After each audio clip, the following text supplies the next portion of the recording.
Uh, Good morning, all of you. Am I all audible to all of you?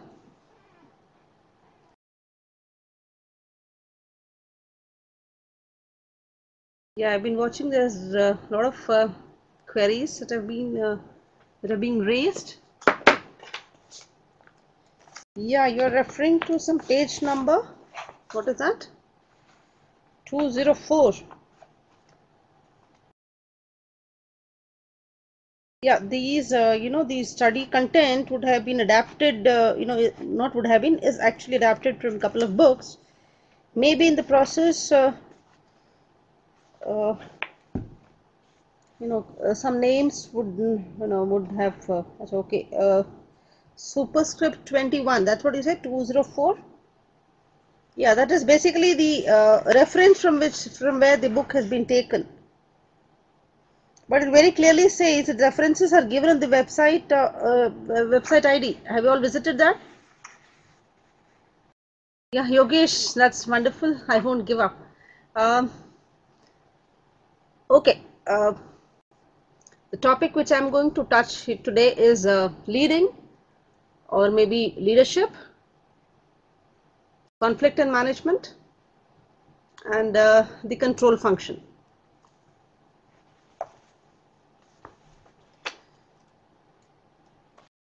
Should I look at the queries first and then move to the chapter, or how do you think should the lecture be planned?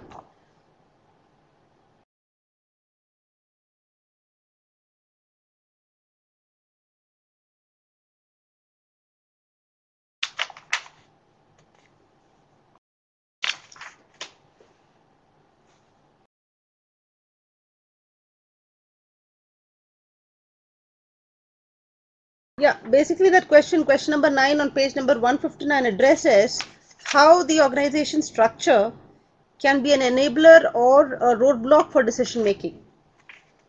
For example, if you have a hierarchical, you could a hierarchical structure, then obviously decisions will have to follow a particular course, a particular route before it's taken. So it might take a lengthier time. Yeah. So the premise is, how does an organizational structure? So when you are discussing this question, you need to be looking at all the organizational structure and the benefits of the impact of those structure on decision making.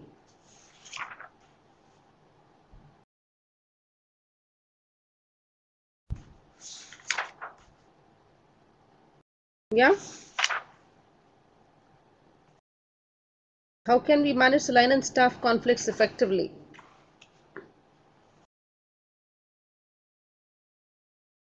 That's for question number 15. Today we'll be taking up the topic of conflict. I think you have to look at the here the Maximax theory, which is the benefit of um, the line function and the staff function, benefits of or maybe advantages of the line and staff function, and see how the conflicts can be reduced. Are you getting my direction? The benefits of the line function, the benefit of staff function, and minimizing the disadvantages of both. So the approach should be that. And last question you said is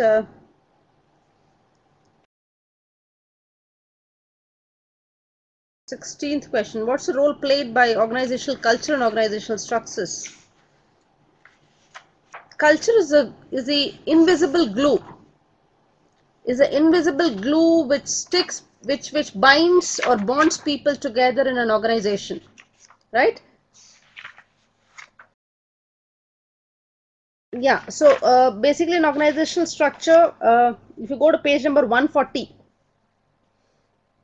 there's a brief about what is organizational culture, and how this vital constituent plays an important role towards organizational performance, employee motivation, how much of acceptance, how much of resistance, how much of resilient is the organizational culture.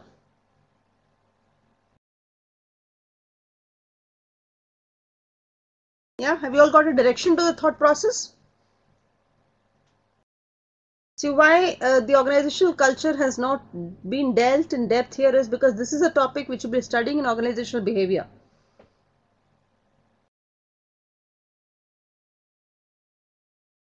So when we discussed about the various topics, overlapping topics, what we decided was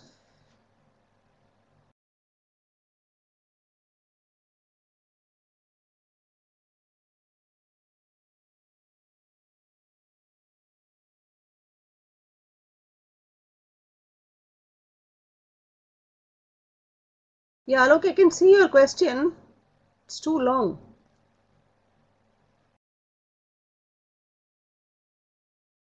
You mean to say that people who take decisions might later on deny, maybe later on deny those decisions having been taken or made? It's not just making the question short. If you could kindly comprehend the expected answer. Are you saying that the top management who takes a decision later on might deny?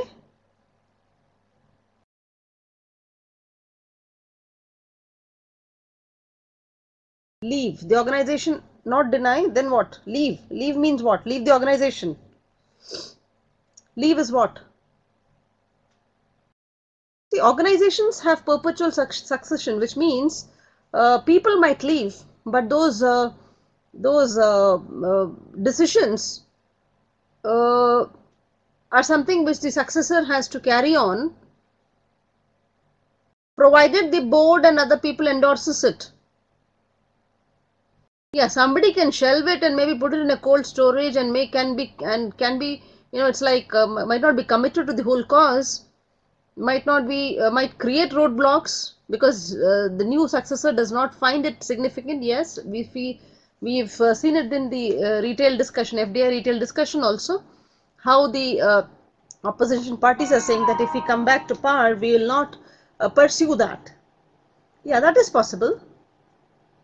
That is possible, but the point is that if the organizational people and if the organization has benefited from this decision, in the sense some of the decisions which were taken is carried on. Let's say there is a design of a new product.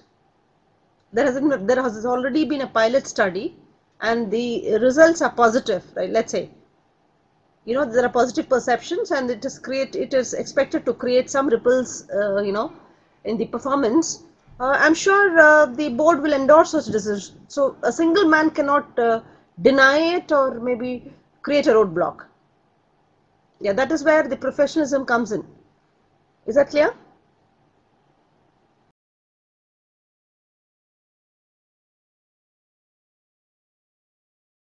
Is that clear, Alok?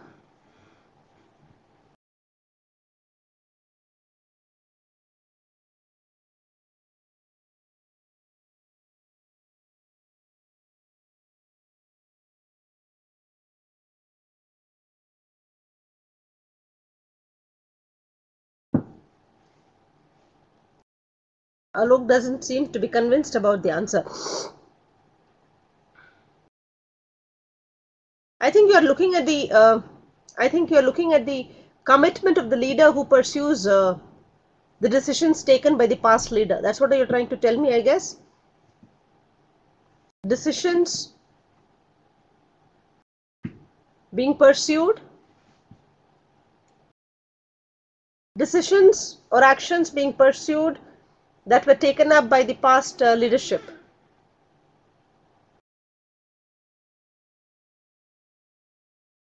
I think that's where your query lies. The successor and his or her commitment to the past decisions taken.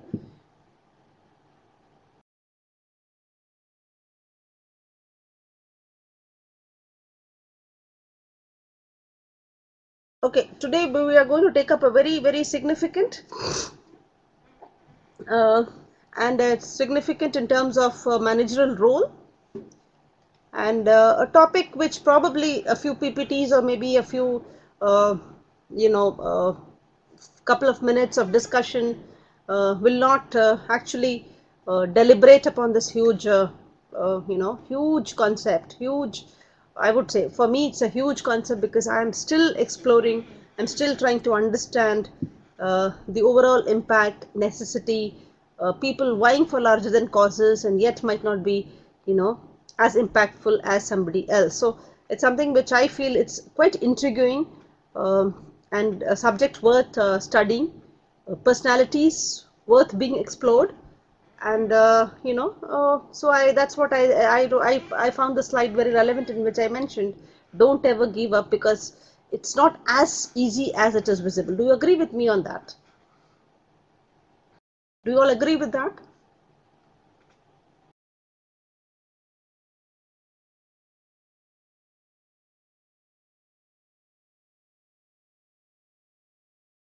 We recently saw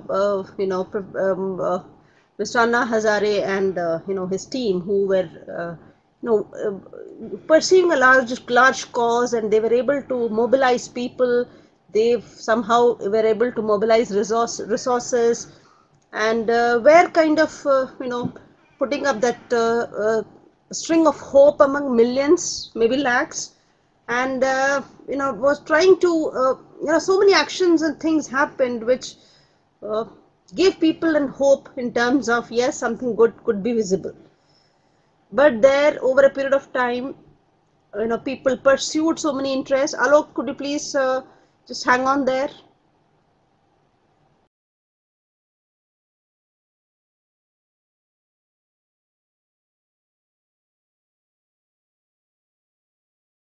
Alok, please take my email ID and ask me those questions.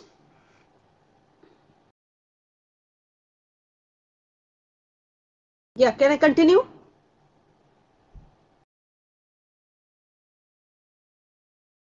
And we saw how over a period of time, with numerous media strategies and media poking them, and each one probably in the subconscious mind or behind the screen, off screen, pursuing so many strategies which were not visible to a lot of us, right? So in that sense, we saw how the leadership we trusted in probably could give us a stray of hope, uh, could not live up to that expectations, right? So were the objectives wrong, were the people wrong, were um, their actions as transparent as was being promised or as was being projected, all that needs to be looked upon. So what were the uh, did they have a similar vision? Did they actually see similar goal? All that needs to be questioned. So how was the leadership not capable enough to understand that the people around him were not as committed, or maybe visualizing the process as it was? So there were some personal gain, somebody among the group who were pursuing. So that's where I said, if you are a committed person, if you have a larger than life cause, if there are personal satiation in terms of growth, in terms of fulfillment, probably one can never give up. So now this is also a topic which further in the second semester probably you'll be studying in organizational behavior. So here also what we have in this particular sim done is minimize the discussion to some important concepts, and leave the rest of it to for it to be taken up in the second semester in depth, right? Uh, so I'm just taking up some of the definitions. Here, Ashish, I'm not referring to any particular page. What I'm trying to say is that, yeah, let's make it an active interaction on this topic. But because, as I said, it's something which can't be preached from a podium. It can't be something which can be ignited and let loose. If you're igniting somebody, a group of people, then probably there are a host of other actions and behavioral patterns that needs to be visible to endorse somebody as a leader. Is that clear? I am sure you will understand what I'm trying to say. So there are some, I would say there are some personal, I'll endorse the definitions which I've picked up, which says that it's defined as a combination of personal behaviors that allow an individual to enlist dedicated followers and create other leaders in the process. So today organizations are also talking about empowering people, creating successors, and preparing the organization for bigger challenges. If in case people in the organization leave at any point of time, it could be a planned resignation, it could be a planned exit, or an unplanned movement or an exit. Right? I just, Alok had said, an unplanned exit. What would one do?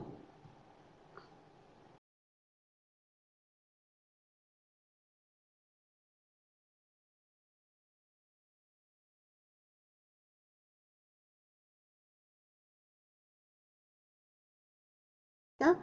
So it's an art or process of influencing people. There's a significant word there, influencing people, so that they will strive willingly and enthusiastically towards achievement of group goals. It's essentially a continuous process of influencing behavior. So it's a personal attribute. If you look at the first definition, there are some personal qualities which are inherently found, or maybe acquired qualities, maybe through social modeling, by seeing people, they've picked up those qualities. But nevertheless, it has to influence, motivate people around you, because followers have a huge impact on the leaders. So there are formal leaders and there are informal leaders.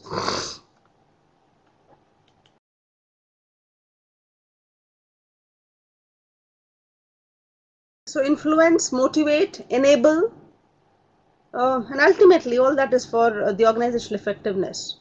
And there is a vision and a set of goals which needs to be fulfilled. Now, why are we discussing this leadership? Besides all that I have mentioned, or probably it's given in the book, can anybody say why do you think we need to discuss? Why are we discussing leadership at all? You are all working in different organizations. Do you look for leaders in organization, the formal and informal leaders? How do their presence influence you? What kind of an impact does it have on you? Are there certain expectations which they fulfill? I'm sure they might not have been written or explicit behaviors, but you have your own expectations which somehow some leaders in the organization, your immediate bosses, or maybe people whom you are not reporting to, do fulfill them while you are maybe progressing each day. Mentoring is an assigned activity. Yeah, Raghuram, mentoring is an assigned activity where mentors are identified, mentees are identified, and mutually they know that they have a role to fulfill in the organization. And these are organizations who know that they are they're institutions in the process, and not just fly night operators, or not just existing in the environment for so many number of years. Yeah, so we are looking at leadership because we are wanting the leaders to align business with environment, something which I would say now we are seeing that in probably Dr. Manmohan Singh. We are looking at changes happening around the macro and micro, and how does our leaders cope with those changes. So when we see that the ground level people who are constantly interacting with so many external agents of the organization, when they come and give feedback to responsible people in organization, how is that feedback collected, how is that feedback analyzed, and what kind of changes, or probably what kind of discussions are deliberated thereon.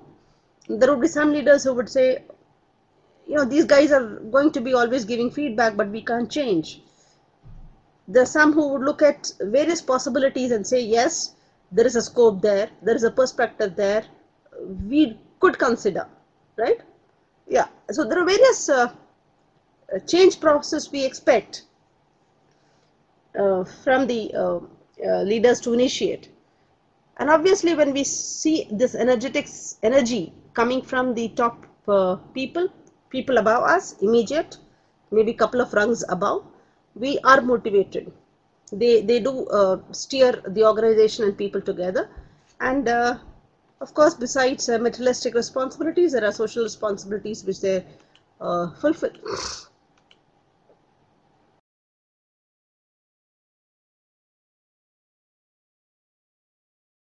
Yeah, Yogesh has a question. Will PM be in present scenario be an example of leader? I would say absolutely. There is no question of, his lack of leadership skills or maybe understanding of the business environment.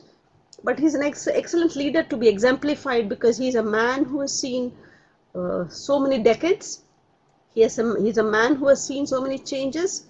He's both the external and the internal environment. And whatever I would say in terms of the roadblocks that are there is because probably the political compulsions which which could at times deter him from taking some maybe excellent exhibit some excellent leadership skills. That's my opinion. You could differ. Whether he continues in that that particular path for more time, or will he be there in the next couple of years, has nothing to do with his leadership skills. I would say these are all, there are different influences there, but as far as his knowledge, competency, understanding of the environment, he has tremendous potential. Group goals are the group organizational goals. Leadership, the organization is not executed, carried on by one person. It is a vision which is drafted on the basis of compatibility in collaboration, and how the organization helps people to see it in together. Is that clear, Monica? As a leader, if the leader is addressing, let's say, 10 people, and he or she is kind of trying to project something to the set of people, to those 10 people, are they able to see it? Is the leader able to communicate it?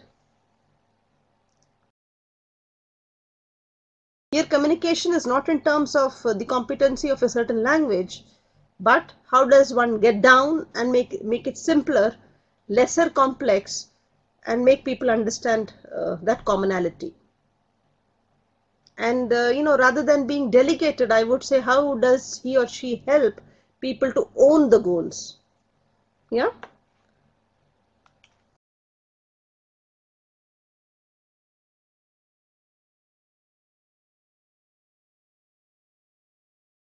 Yeah. So the last point again talks about persistence. Is that clear, Monica?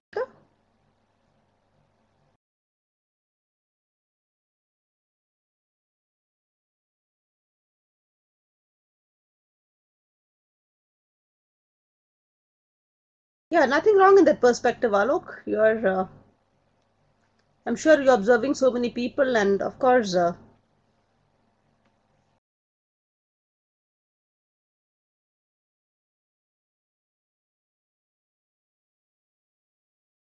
yeah, influencing is a great, is a significant, way of helping people to adopt. For example, when a PM addressed, when a PM addressed people at large, there were so many people who come from that educated lot, who were trying to understand the tonality, the voice, the sincerity of that action which he's talking about. Similarly, when a CEO addresses people at large, I remember one of my instances where the company I was working had such a huge name. It was Dalal Street Journal, and they had their IT, their telecom sector, and I remember when they were planning to segregate them into some SBUs.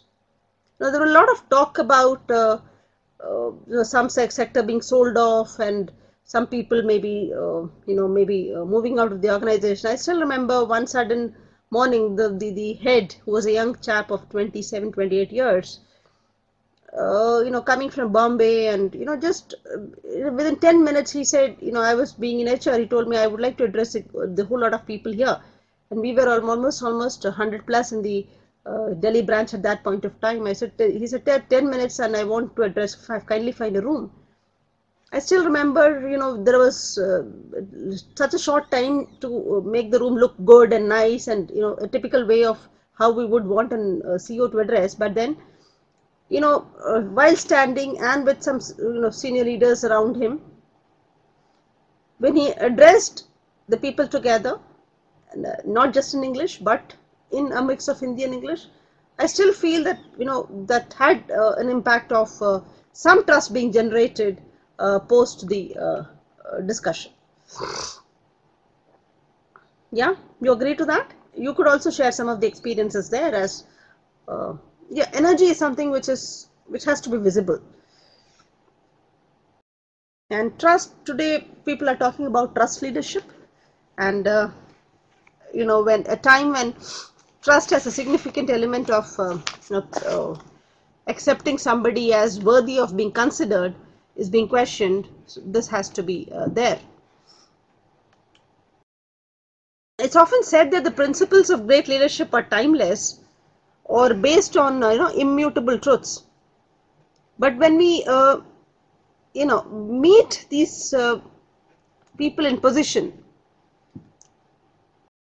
who runs the world's maybe the largest organizations, what we can hear probably is how different was things probably a decade ago, in the sense how the environment was different.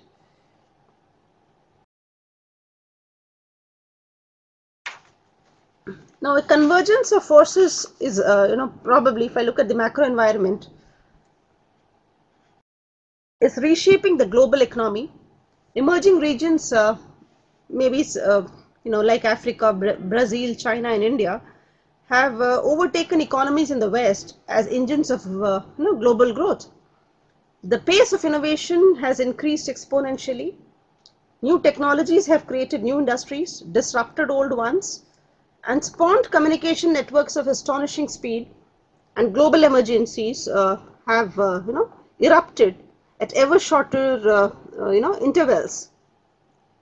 Any one of these developments mentioned could have had profound implications on the people who lead them, right? So one of the I was yes, as I say, why do we need to actually talk leadership is, managers are people with bestowed authority, bestowed power, and from those managers who are working towards efficiency, effectiveness can emerge by being a good leader, right? So some points that came up while trying to identify the leaders and the managers. Can you all see the slide, please? Can you all see that?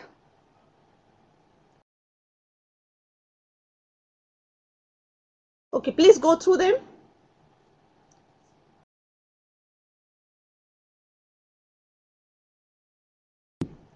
Yeah, if you look at the first point, what I, while I was talking to one of the leaders, he said, no, I don't think leadership shows unless it is highlighted by some kind of crisis.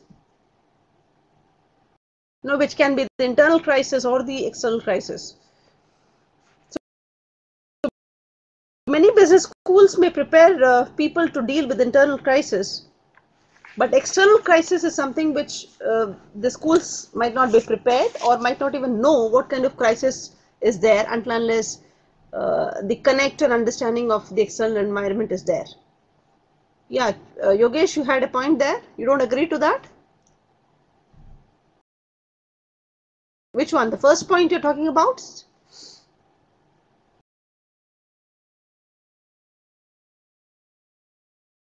Are you referring to the first point? Yeah, crisis and leadership. Which point? From here or something which I said?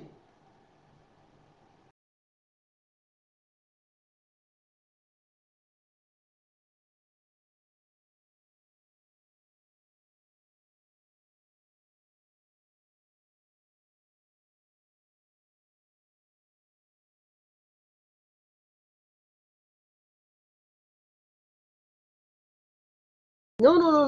The real leadership, significant leadership qualities emerge when one faces a crisis. What happens is structured, programmed environment can lead to programmed decisions. You know it all. It's only when, things don't happen as predicted, you think out of the box. Lateral thinking happens. And then you look for the internal resources which could be within you, or you look for people, for those qualities in people around you. So your internal capabilities, internal competencies are put to a kind of introspection, are put to a kind of test, and it's the qualities come out. Yes, Shikhar, I'm just coming to you. Yeah, can somebody come out with some kind of a crisis where you also felt that yes, it could be as simple as maybe from your personal life.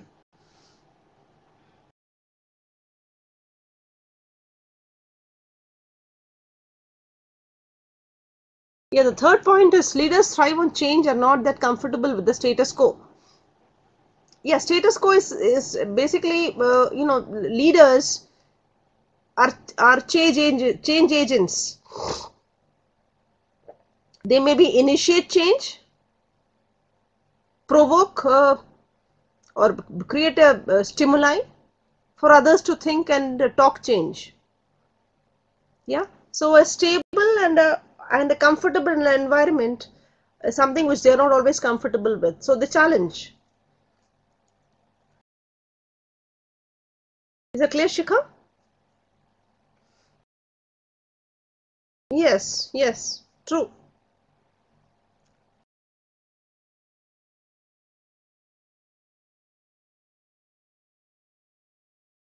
See, Shikhar, what I'm trying to tell you here is that, when you're talking about, let's say, a product, and your product is doing very well.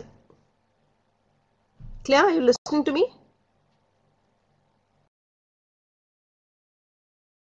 Yeah, your product is doing very well, and suddenly, you're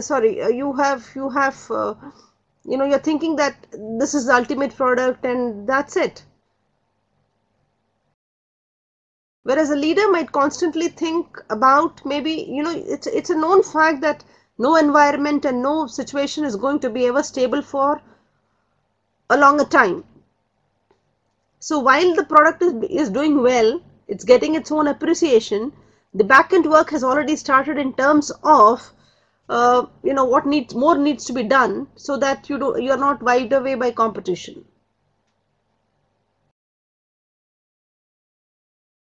Okay.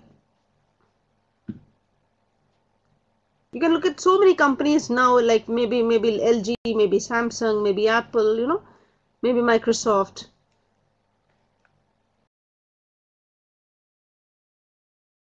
Now, if I look at the laptop colors itself, now I would say that that black was something which was like an accepted color for a laptop.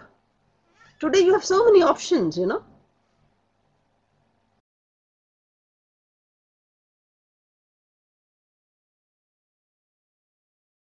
So the alternatives and the stimuli are created. The want is created among people.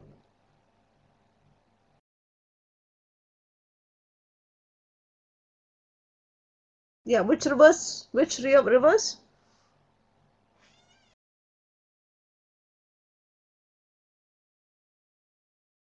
Okay, yeah. Can I go ahead with the next slide?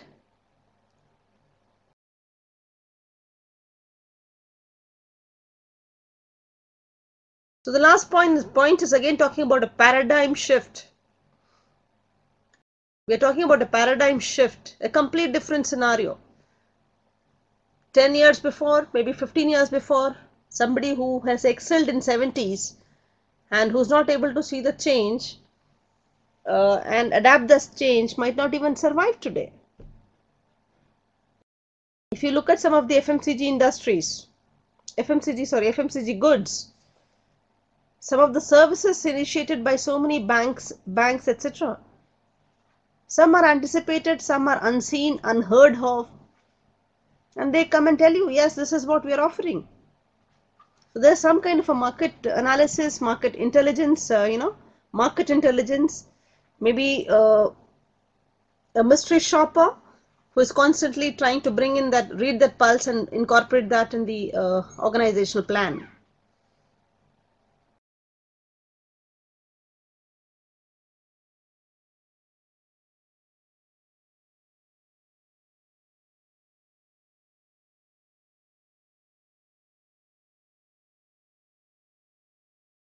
There is this theory of leadership. I'm not going to highlight too much about it because again this is something which can be subject to so many deliberations, which says that there are certain traits inherent in a person that can produce leadership behavior, and they've identified a battery of traits at one point of time where it is the physical appearance, maybe the genes, maybe the education, character, so many things which are already present in leaders. So if I look at Sonia Gandhi as a leader, I don't know whether it's a trait theory or maybe a situation which brought her to a leadership position. I'm not sure, or maybe a mix of all that which has brought her to the helm of affairs.